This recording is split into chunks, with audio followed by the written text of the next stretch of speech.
An expected showdown on the floor of the House of Representatives here in Austin did not take place this morning.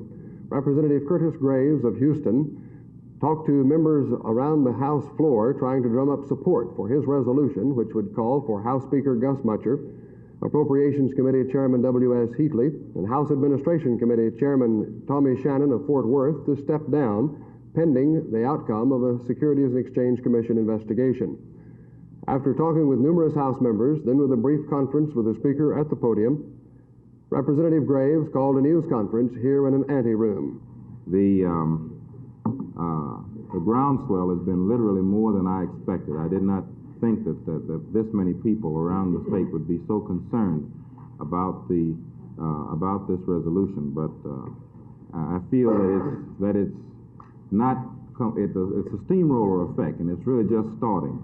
At this point, the people of Texas, I don't feel, have completely overcome, completely recovered from the initial shock of the Sharpstown Bank closing a few days ago, and the initial shock of so many of their public officials in high public office being involved in an alleged scandal. Because of this, I think it at this time would be premature for me to introduce the resolution that I am going to introduce. The Speaker was very affable and very friendly, and he said that he would most graciously give me a run today. But I don't feel that all of the people of Texas have completely responded to their representatives. And until the people can let their representatives know what they have in mind and the way that they would like for them to vote, I think it would be premature for me to introduce the resolution. I talked with numerous members of the House of Representatives, especially from the Dallas-Fort Worth area today, and found none who said that they would support Representative Graves' resolution. Most of them say it's a matter for the proper authorities to investigate, and they would rather operate on the theory here in the House that a man is innocent until proven guilty. When I asked Representative Joe Goldman of Dallas, he referred me to a sheet of paper which quotes the 7th chapter of Matthew, beginning, "Judge not, that ye be not judged." This is Rosher McDonald, Channel 8 News on the Move in Austin.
I'm sure it'd be Plunkett like everybody else's. Of course, I don't know that our information would show any different from anybody else's. I think Plunkett and probably Manning and Pastorini and Dickey, all those quarterbacks are probably fairly equal. Anyone who gets shot the first 4 or 5 picks is probably going to get a good quarterback. Will Theismann be picked close to the first round? I wouldn't be a bit surprised. He's a great athlete. He's one of those that has done a great job, and you'll have to only look at his results to know that he's a great football player. And how about Chuck Hickson of SMU? Chuck Hickson definitely has the results and the performance. And, of course, I see he told you that he didn't want to play for the Cowboys, but I think that was a statement that he made that he might rescind if we happened to pick him. I think he would be happy with us. Another quarterback in the country said he would like to play with the Cowboys, Rex Kern of Ohio State. Rex Kern is a great kid, and he's a great football player. We would be very fortunate to have him. I saw him last summer, and had a very pleasant visit with him, and he's a wonderful boy, and we would be fortunate to have him. Who will go in the first round, do you feel, from the Southwest Conference? Or Well, second or third? it's almost impossible to say who'll go when. Of course, I think everybody would figure Plunkett will be number one, but I don't know how you'd keep Worcester out of there, and Tessis, and Hickson, and many others. When you start naming names, you're going to leave out someone, but I think very definitely those kids. Wunsch is a great football player, too. He could go very soon.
Well, I criticize them in a comedy way, let's say that. I try to help every administration that's in because when I think they're right and when I think we have problems like we have today, I think we need a little help. I think the country needs a little help and the people need a little confidence, and I try to do what I can as far as that's concerned.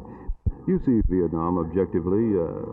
Do you think we're going to be able to get out of there this year? I certainly do, and especially if, as I said in my Christmas speech, if we get a little unity going, or everybody cooperates, I think that we can get out of there, because, you know, these people that are using, making speeches for their own political ambitions do nothing but hurt us. Mm-hmm.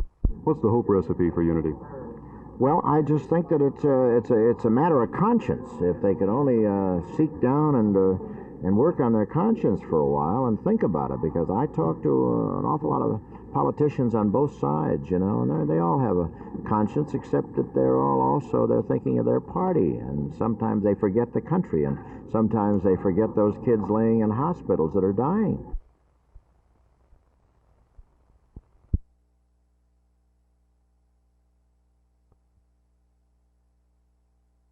Excuse me, Guy, could we talk to you for a minute?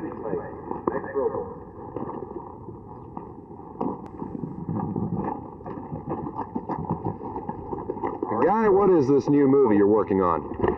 We're doing a picture down here, Quarter Horse Stories, called The Sale Is On. What's it going to be about? It's going to be about quarter horses. Well, this is one of the few movies to be made in the United States nowadays. Do you feel that it's going to have a chance with competing with European-made films? It'll be an international film. We're not making it especially to compete with foreign films.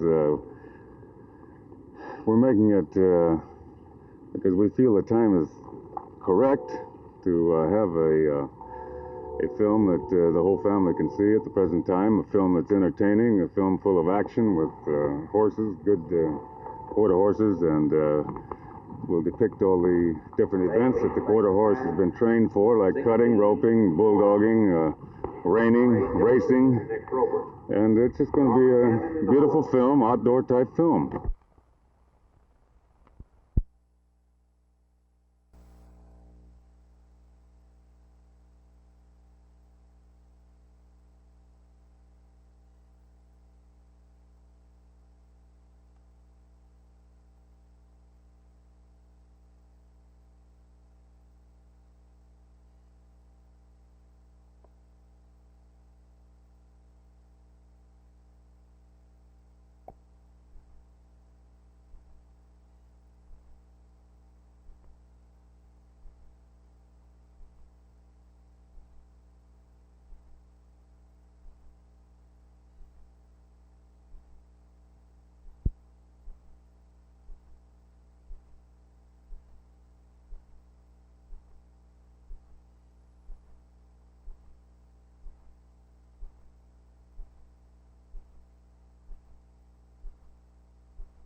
I would never consider any sort of revolt against the school board. However, I feel that we are protected by the First Amendment of the Constitution, that we have the right of free speech, and this is a form of free speech in my opinion. And it seems to me that it is necessary in our society, in a free democratic society, that we are allowed to exercise this right. Now that the school board has voted to not appeal the decision, do you feel that this is sort of a stepping back by Dr. Estes and the board? I don't think that I would call it stepping back, although it seems to me that Dr. Estes made a wise decision. I feel that he is avoiding some conflicts with the student body by doing this, since much of the disruption was caused by the argument about the armbands and not by the armbands themselves. This is a wise decision on the part of the school board. I never saw any disruption caused by an armband, only disruption caused when a teacher tried to kick a student out of school.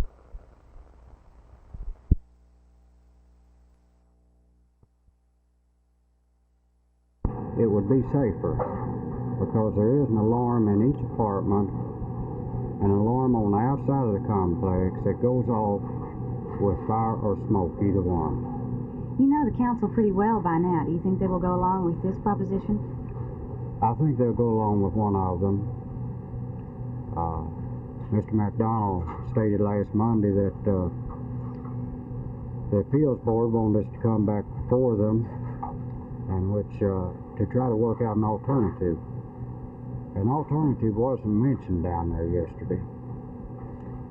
And Mr. Tom Jones, which is in the city building department and a member of this board, invited me and my attorney Donald Gray to his office after the meeting was over with and informed us that we would not get to two doors, but we had a chance with an alarm system.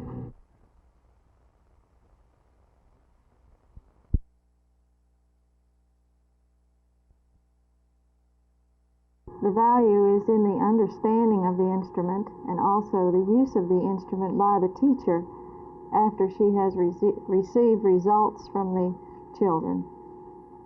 Ruth, how do you hope to combat the problem of the fact that there are going to be some students who don't like a teacher no matter what, and some students that love a teacher no matter what? Well, every teacher would realize that there are going to be students that rate you very high. There are going to be others that rate you very low. But the middle grounders are the ones that would give the valid suggestions, and these are the ones that you would gear your new course of study to.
Student evaluation of teachers in the Fort Worth Public Schools will come under the vote of the Board of Education at its regular meeting tonight. Teacher evaluation proposal from the Fort Worth Classroom Teachers Association includes 4 basic rules. It'll be used in grades 10, 11, and 12 only in the Fort Worth High School, such as Arlington Heights High School here, and in classrooms such as this American History class under the supervision of Mrs. Vivian Murphy. Secondly, it is voluntary to the teacher. The results are for the teacher only. And finally, the high school's PTA must approve the evaluation instrument used. Ruth Amon, president of the CTA, who will present the proposal to the board, said its value lies in its understanding and usage by the teacher. Also included on the agenda will be a resolution calling for a trustee election. The date to be set will be April 3rd. Jerry Park, Channel 8 News on the Move, Fort Worth.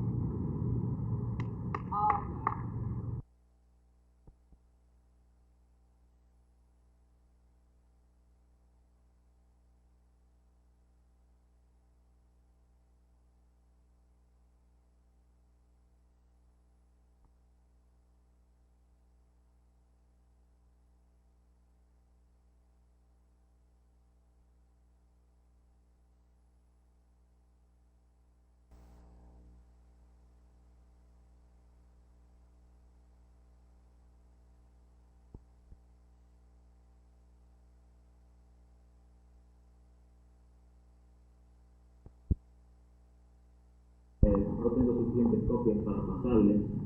Algunos de ustedes lo han recibido. Quiero leerlo para que no me extralimite. El Centro Hispano Urbano en Los Ángeles, eso es una realidad desde el 1 de octubre de 1970. En su reunión constituyente celebrada en Green Lake, Wisconsin, del 24 al 26 de septiembre de 1970, el Caucus Hispano de la Convención Bautista Americana aprobó el inicio del proyecto para tener su sede en Los Ángeles, California. Reside en este lugar la mayor concentración de población hispana hablante en los Estados Unidos.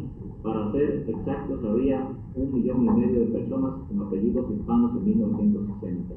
Asistieron a esta reunión líderes hispanos, tanto de pastores como laicos de Puerto Rico y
Well, we expect him to be the type that can eventually be a star, Vern, in the National Football League. He has all the characteristic of an outstanding defensive lineman. He's 6'5" and 250 pounds. He's got real good speed and an excellent athlete.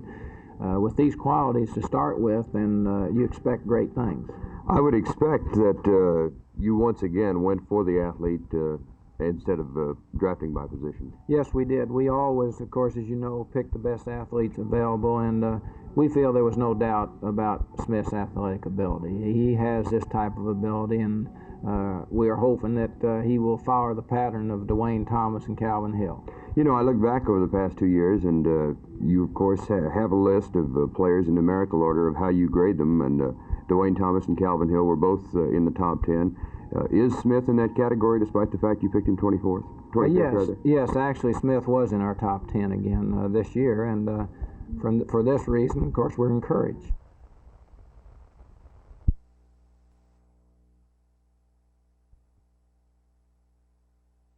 Ike, when did you learn you were the Cowboys' number 2 choice?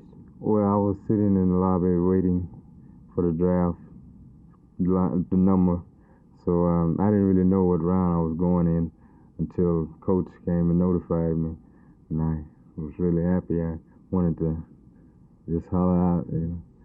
Have the Cowboys always been your favorite team? Well, yes, because I like the way, the brand of ball they play and the personnel.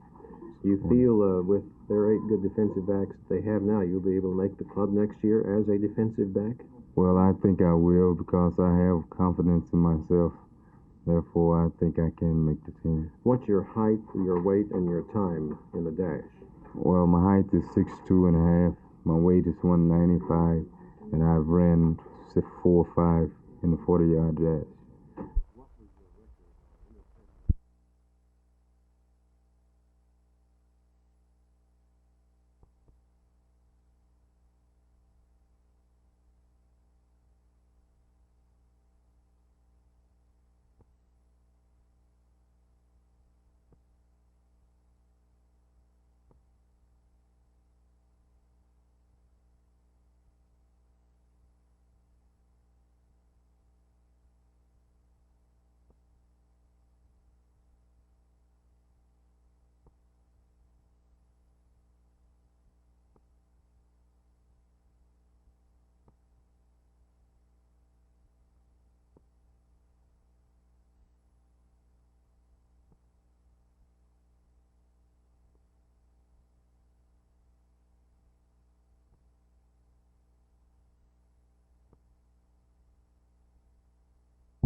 Dear Mr. Mavis, in the ensuing weeks since you took office, I have determined that my resignation as a member of the Tarrant County Hospital District Board of Managers would be more appropriate at the present time than by waiting until the expiration of my term.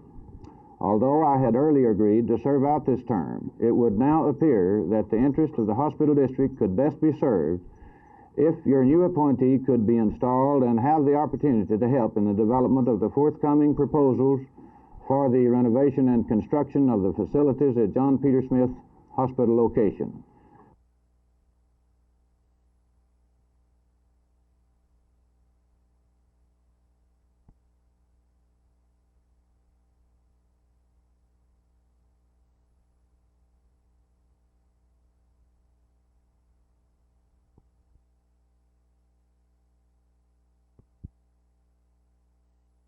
Well, you glad to be with Baltimore? Yes, I am. I always liked Baltimore, and I'm a great fan of theirs, and I always looked at them play on television, but I never thought I would be playing with Johnny Unitas and some great stars like that. I understand you had a conversation with your mother this morning, and she said, "Son, I didn't know you were that good." Yes, I know. She called me and congratulated me and everything, and she was really surprised, and she told me that, and I told her, "I'm not good, Mom, I'm great," so that was about it, Well, anticipating using this statement, then you don't anticipate any trouble breaking into the Colt lineup? No, I don't. Else they wouldn't have picked me number one if they didn't think I was good enough to break in it, Well, of course, in Bobby Boyd, they've got a great defensive coach and other coaches, too, so I really know you're looking forward to your career. Who has been your idol in the pro ranks as you've grown up? Well, mostly Lombani and Mel Winfro, Dallas Cowboys. Been pretty good, You've established quite a record at North Texas State, too, haven't you? Yes, it was all right, I guess. I thought I should have done better, but they said it was all right. Yeah. I had played in 7 games this year. I got hurt, I had 7 interceptions and for about 132 yards this year. But last year, I thought it was a pretty good season. I had 6 interceptions for 250-some yards for 3 touchdowns. So.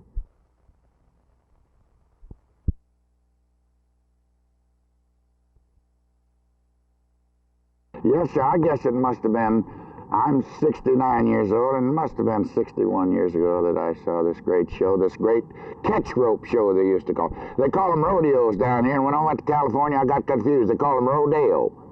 Then they called the thing radio when I first went on before we had TV, and we used to say radio and rodeo. They're all the same because they throw the bull in both places. That's an old joke. So, any other questions, Jay?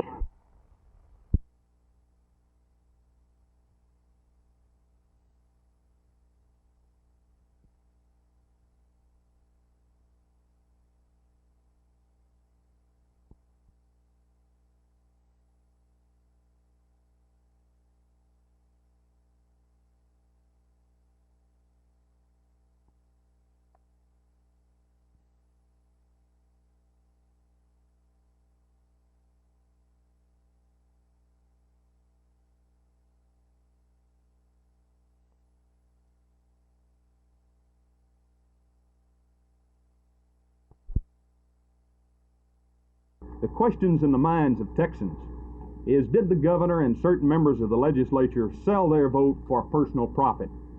Did they gain anything of value, as defined by the Constitution, in exchange for their vote or official influence? This is a state question and not a federal question, and the people of Texas are entitled to know the facts. I want to make very clear that I am not charging any person with unethical or criminal conduct. I am merely stating that the public is entitled to know the facts. The rumors that are running rampant must be put to rest.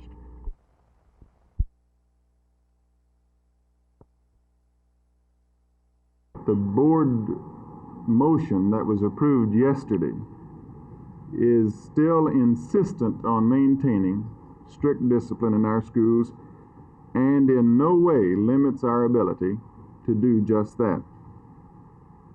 Maintaining an atmosphere that's conducive to learning, maintaining strict discipline in our schools has been, is, and will continue to be the policy of our school system. It's important for us to point out, I think, this morning that our policy has never been opposed to the principles involved in the wearing of armbands. In fact, those of you who were on the scene last October will remember that we encouraged and we continue to encourage freedom of expression in an appropriate classroom setting on all matters that are of importance to those concerned. Our armband prohibition resulted from incidents that we as administrators considered to be disruptive and from situations that we as experienced administrators felt might be potentially disruptive.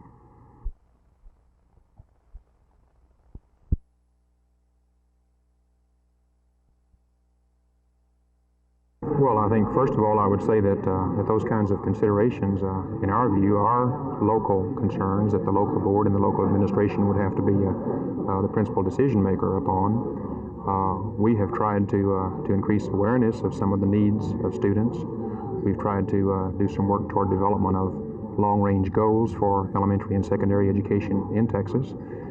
We've tried to give some leadership in assessing what the needs are of some of the students, particularly disadvantaged students, handicapped students, students of various minority populations. I would say information-wise and trying to give leadership in it is our major effort, and trying to avoid interference in some of the legitimate affairs of local school districts and their constituted authority.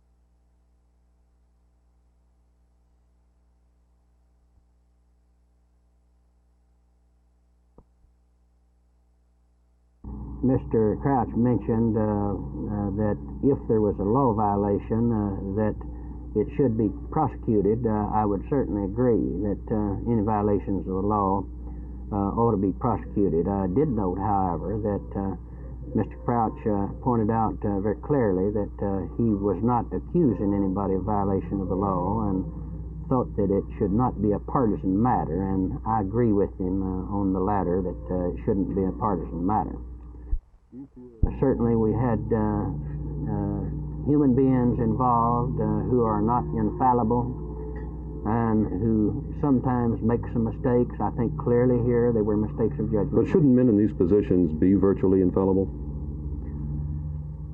We would hope they are, but as you and I, of course, know, Jim, there are a few people who are completely infallible. This is a mistake.